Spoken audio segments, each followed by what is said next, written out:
Germaniyadan gaçywatalga soramak üçin Siriýaly bosgunlaryň ýene bir akymy otly bilen Münhen şäherine bardy.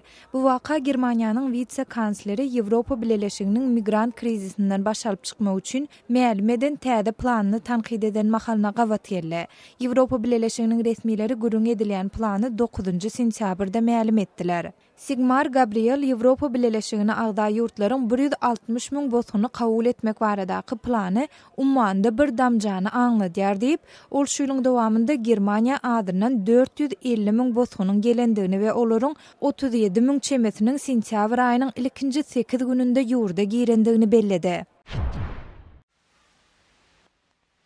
Serbiýanyň paýtagty Belgradda sowuk we ýagyşly howa ýakyn günlerdaky we Demiradyk Afrikadaky uruşdan gaçyp gelen migrantlaryň durmuşyny hassa agyrlaşdyrdy.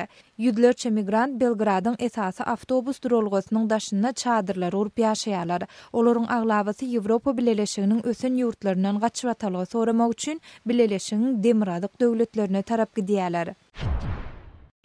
Pakistanyň Peşawar şäheriniň polisiýasy şähere gelýän ulaglara gödäwçilik etmek üçin niýetlenen 2 sany ýürüýte enjamy şäheriň köçelerine ýerleşdirdi.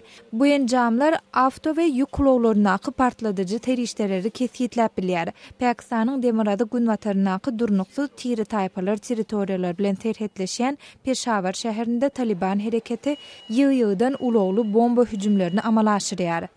Siz Adatlyk radiosynyň şuň täzelikleri bilen tanışýarlyňyz.